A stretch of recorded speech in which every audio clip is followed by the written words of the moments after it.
Hi, folks.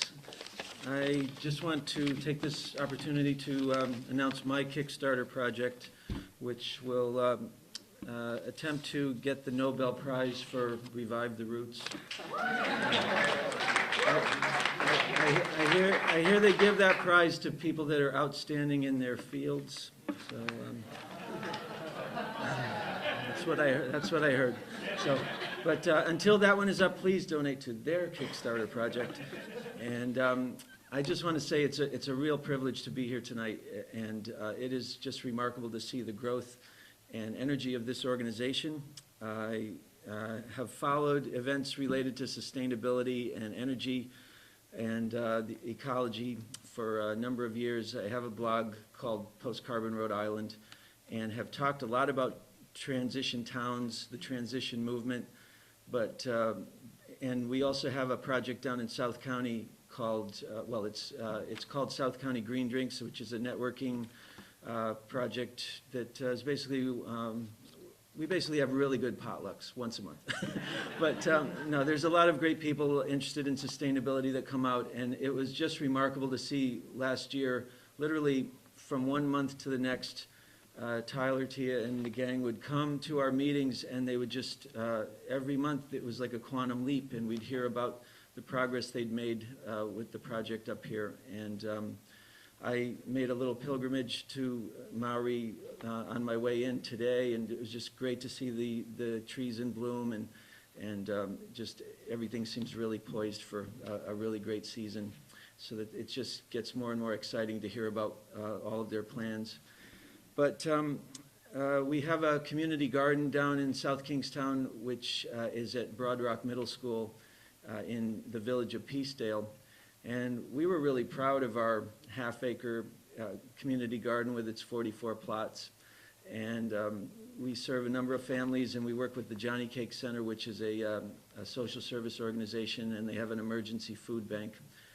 And yeah, we were really happy and felt pretty satisfied with what we were doing, and then these guys came along and just, it's like, how do you compete with that? But the good thing is we're not competing, and it's just, there is a renaissance of sustainable activity going on in this state. Amazing stuff happening. I mean, you could look at Southside Land Trust in Providence, and the various community-supported agriculture projects, Casey Farm, and just a number of different farms around the state that are offering people the opportunity for local food. Farm Fresh Rhode Island, incredible organization that helps to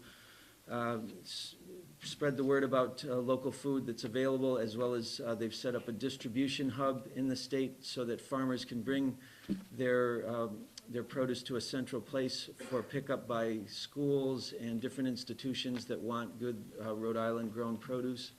So it's just amazing.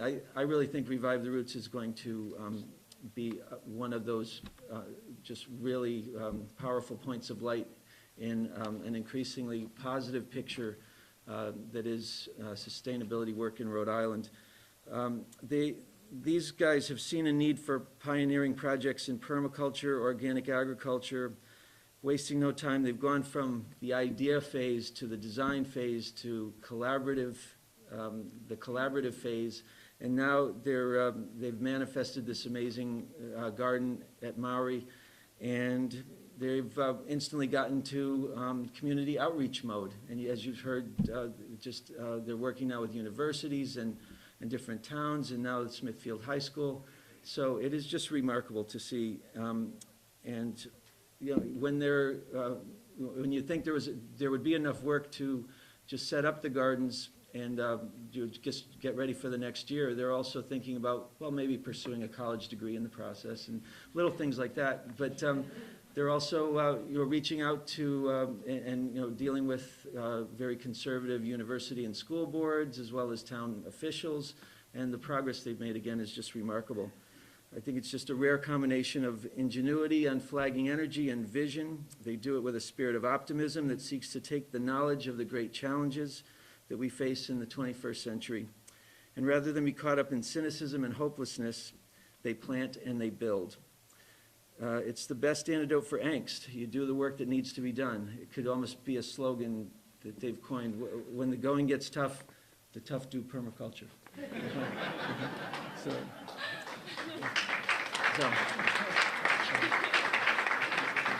they have big dreams, and they're making them a reality, and the great thing is they're still humble about it, as you would hope that real visionaries would be. And I can only imagine what the project will look like. It's an honor to see it grow. Just what it'll look like in 5, 10, 20 years, it's just exciting to think about. And this community is to be commended for supporting Revive the Roots. And I just want to close with excerpts from a poem by a man who would be very, very pleased to hear about this work. He's a Kentucky farmer, author, and poet named Wendell Berry. And this is just an excerpt from a poem of his. Ask the questions that have no answers. Invest in the millennium. Plant sequoias. Say that your main crop is the forest that you did not plant, that you will not live to harvest. Say that the leaves are harvested when they have rotted into the mold. Call that profit. Prophesy such returns. Put your faith in the 2 inches of humus that will build under the trees every 1,000 years. Listen to carrion. Put your ear close. Hear the faint chattering of the songs that are to come. Expect the end of the world. Laugh. Laughter is immeasurable. Though you have considered all the facts, be joyful.